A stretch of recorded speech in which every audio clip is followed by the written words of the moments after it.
Amigos, muy buenas tardes. Bienvenidos a 24 horas. El gobierno apunta a reducir en al menos 600 millones de dólares la entrega de subsidios por combustibles para el 2020. Así consta en la proforma presupuestaria que fue enviada a la Asamblea Nacional antes del feriado. Aquí empezamos la emisión de hoy. Venta de activos, reducción del gasto público y focalización del subsidio a los combustibles son, entre otros, los ingredientes de la nueva proforma presupuestaria, que ya está en poder de la Asamblea Nacional para su análisis y discusión. La proforma es de 31.469 millones de dólares y detalla ingresos que para el gobierno se estiman en 22.516 millones, con gastos superiores a los 25.900 millones de dólares, generando un déficit de 3.384 millones, que el fisco deberá financiarlo de alguna manera. No obstante, se establece una reducción del gasto público principalmente en dos rubros: la compra de bienes y servicios por 200 millones y el gasto en salarios por 455 millones de dólares. Y en la misma línea del ahorro, la proforma establece una importante reducción en la entrega de subsidios a los combustibles, lo que hace suponer que el gobierno cuenta con algún resultado de los diálogos que mantiene con sectores sociales. Lo que hemos colocado es una meta, ¿no? Es una meta para construirla en conjunto con todos los actores con los que estamos dialogando. Hemos fijado una meta de algo más de 650 millones de dólares. Nosotros aspiramos a encontrar una solución que sea absoluta de focalización. El ahorro, sin embargo, va de la mano con la pretendida monetización de activos, que no es otra cosa que pasar del sector público al privado. El gobierno aspira a obtener al menos 2.000 millones de dólares por el traspaso de CNT, la hidroeléctrica Sopladora y el Banco del Pacífico. Desde la entrega del documento, la Asamblea Nacional tiene 30 días para aprobar la proforma o emitir sus observaciones. El trámite apenas empieza. En Quito, Fausto Yepes, 24 horas. La Asamblea Nacional retoma el primer debate del proyecto de ley de crecimiento económico, donde los asambleístas empiezan a proponer cambios en el texto que envió el Ejecutivo. 57 legisladores se inscribieron para el debate. Es la segunda jornada que tiene el proyecto económico urgente en el Pleno de la Asamblea. Los legisladores empezaron a debatir y exponer algunos cambios en el texto del Ejecutivo. Ana Belén Marín, por ejemplo, considera que el tema del ICE a los planes de telefonía pospago no se debería considerar. Los servicios de telecomunicaciones claramente no son suntuarios y no son de lujo, y tampoco pretendemos que se desincentive el consumo. Desde Creo insisten que el impuesto a la salida de divisas debe ser eliminado en su totalidad. El gobierno anterior pensó que con este impuesto impediría la salida de divisas. No, legisladores, no impidió la salida de divisas. Lo que logró el gobierno es encarecer la salida de divisas. Además, todos consideran que se debe dejar claro el tema de la independencia del Banco Central. Pero esto jamás debe infringir los marcos normativos y legales. Y hubo quienes también cuestionaron el proyecto. Estas críticas nacen desde el PSC y la Revolución Ciudadana. Quieren creer que poniendo exenciones tributarias, ciertas exenciones tributarias al agro, van a dinamizar el agro. En la misma línea económica, esta asamblea recibió la semana anterior la proforma presupuestaria 2020 de más de 35.000 millones de dólares. Durante el debate del proyecto económico se registraron las primeras reacciones. Incluso algunos ya defienden sectores. Osan quitarle presupuesto a las universidades. La ley que ahora estamos nosotros debatiendo ni siquiera alcanzaría a financiar un 10% de lo que ya se anticipa como necesidades financieras para el cumplimiento de la proforma presupuestaria del 2020. Aún no se trata la proforma, pues esta debe ser calificada por el Consejo de la Administración Legislativa. Se ha solicitado por parte de la Comisión que esto se pueda calificar la próxima semana para tener ya esta semana la evacuación de la ley económica urgente. La Asamblea tiene un mes para tratar la proforma y aquí se espera que no pase por el Ministerio de la Ley como el año anterior. En Quito, Andrea Samaniego, 24 horas. Universidades y escuelas politécnicas del país se mantienen a la expectativa frente a un posible recorte presupuestario. En la proforma del 2020, el gobierno redujo 120 millones de dólares del presupuesto para la educación superior. La complicada situación económica que vive el país se ve reflejada en la proforma presupuestaria para el próximo año. Las reducciones son evidentes y en el caso de la educación superior aún más. Para el próximo año, el gobierno disminuirá en casi $100 millones su presupuesto, pero en finanzas prefieren no hablar de recortes, sino más bien de optimización. Insisto, no se prevé ninguna afectación a la operación de las universidades. La lista incluye a 31 centros de estudios superiores y de estos, los más afectados son Iquian con $19.803.000 menos y la Politécnica Nacional con casi $15 millones. Por su parte, el rector de la Universidad de Cuenca asegura que no habría disminución en su presupuesto para el próximo año. Sin embargo, se necesitan aclarar las cifras. Porque la construcción del presupuesto y la ejecución del presupuesto, más aún de las universidades, es dinámico. A la Universidad de Guayaquil, el centro de estudios con más estudiantes en todo el país, también se le recorta el presupuesto. Este año se manejó con $178 millones y el próximo deberá mantenerse con casi $6 millones menos. Sabemos que hay que hacer recortes, sabemos que hay que conversarlo, pero previamente, si estamos fomentando una cultura de diálogo, lo mínimo que debería hacer el ministro de Finanzas es invitar a dialogar a los rectores de las universidades. La reducción incluye al Instituto de Altos Estudios Nacionales, la Superior Politécnica de Manabí, la Universidad de las Artes y la Estatal Amazónica. Se tiene previsto que para la próxima semana el Consejo de Administración Legislativa revise la proforma presupuestaria. Por estos días, en el Pleno de la Asamblea, la prioridad son las reformas económicas, también presentadas por el Ejecutivo. Los representantes de las universidades y escuelas politécnicas del país piden reunirse con el ministro de Finanzas para cotejar cifras. Joana Ramos, 24 horas. La Secretaría Anticorrupción pide a Fiscalía que investigue al asambleísta Doris Solís por presunto peculado, delito que se habría cometido en el caso Coopera cuando se desempeñaba como ministra de Inclusión. Belén Merizalde informa.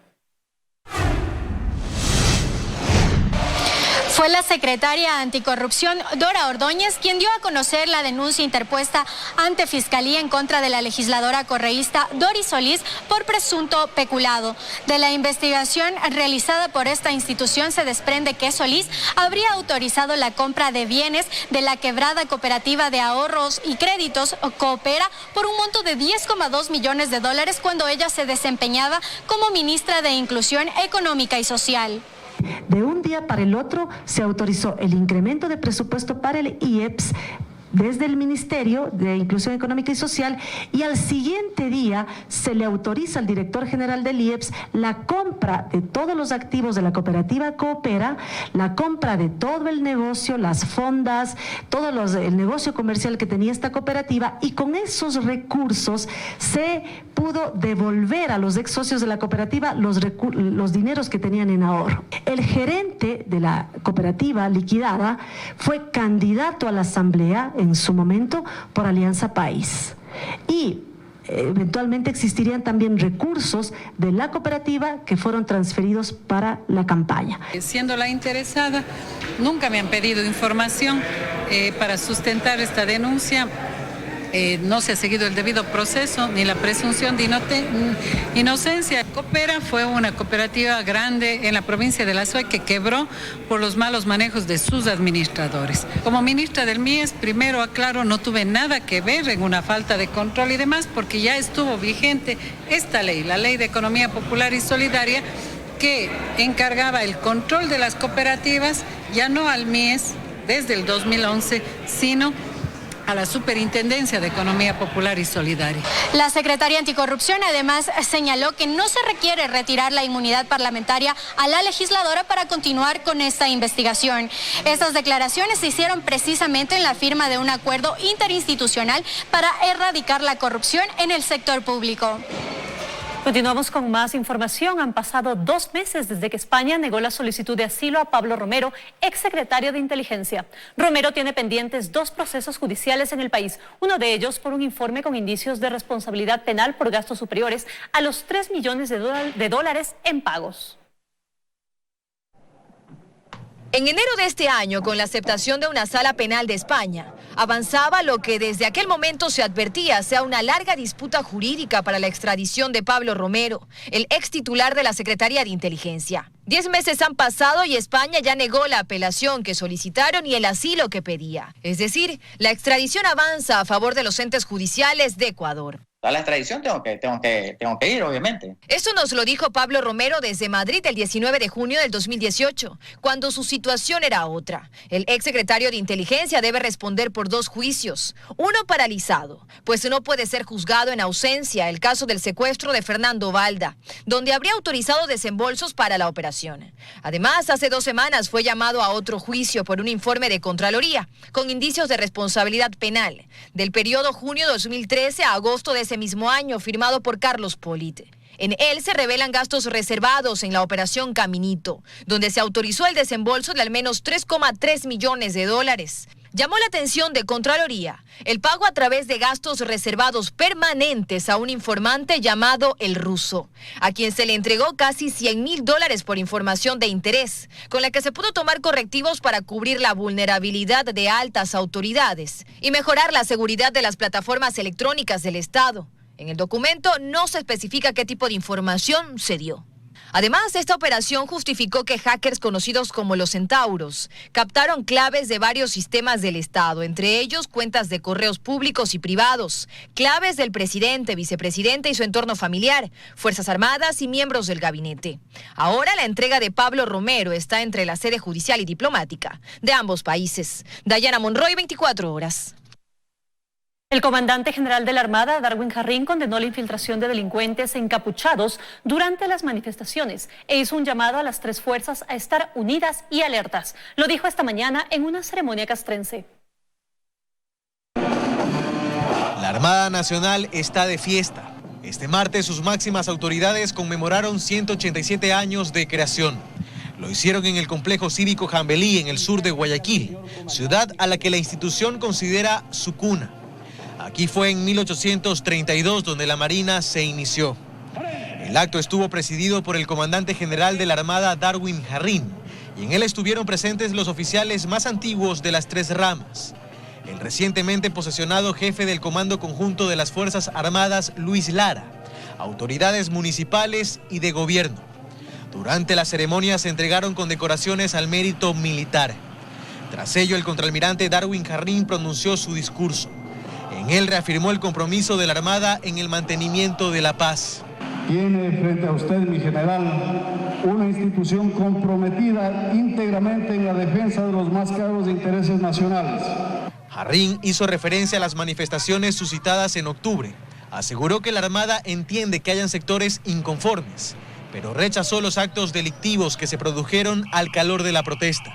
De ninguna manera estaremos de acuerdo en que tras esas manifestaciones se confundan o se escondan intereses ilegítimos de grupos de cobardes delincuentes y entes desestabilizadores de la democracia, que se quieren hacer fuertes con los rostros cubiertos tras una barricada, empleando contra el soldado y el policía armas que pueden ser letales. Pidió a las 3 ramas de las Fuerzas Armadas que se mantengan unidas y alertas, y a las leyes, amparo. De modo que un mañana no sean los delincuentes quienes paseen su impunidad por las calles y que los miembros de las fuerzas del orden sean perseguidos o encarcelados por cumplir con su patriótico deber. La Armada Nacional cumple 187 años de creación, reafirmando su respaldo a la institucionalidad del Estado. En Guayaquil, Carlos Acoto, 24 horas. Un grupo de emprendedores de Quito sobresale con la elaboración de cerveza artesanal con productos ecuatorianos como la quinoa, guayusa, mora, entre otros. El presidente Moreno visitó esta mañana las instalaciones de una cervecería artesanal ubicada en Cumbayá, al oriente de la capital. Allí afirmó que apoya este emprendimiento y que reducirá varias medidas fiscales para que esta y otras ideas sigan creciendo. Como les decía, queridos amigos, les traigo muy buenas noticias. Ahora pagarán menos impuestos y bajará el precio de los insumos, pues tendrán facilidades para importar materiales y equipos. Hoy, con esta nueva reforma de ley que propone el Ejecutivo, damos un paso muy importante. Reconocemos y agradecemos los beneficios de la misma, la reducción del ICE reducción de aranceles y simplificación de trámites burocráticos, como la eliminación de las etiquetas fiscales, que en conjunto se traduce en un ahorro importante para nuestros emprendimientos y nos permiten ser más productivos, generar empleo y ofrecer productos de mejor calidad a nuestros consumidores. Gran cantidad de droga fue decomisada por la Policía Antinarcóticos en una vivienda en Huaquillas, provincia de El Oro. 5 personas fueron detenidas en el operativo. Son aproximadamente 800 kilos de marihuana hallada en caletas subterráneas, distribuidas estratégicamente en una propiedad del cantón Huaquillas, provincia de El Oro. La organización narcodelictiva, conformada por 2 colombianos y 3 ecuatorianos, colocaron carpas con luces, simulando estar acampando en el sitio, pero lo que realmente hacían era excavar la tierra para esconder la sustancia. No alcanzaron a enterrar 140 paquetes más que fueron encontrados en los baños de esta casa. Agentes de la OIAN venían dando seguimiento a los sujetos capturados en la Operación Victoria 347. Señalan que la última tendencia en el tráfico de drogas es la marihuana tipo creepy, que está siendo producida en la parte sur de Colombia. Luego pasa por Ecuador y Perú con destino final Chile, país en la que es muy pedida.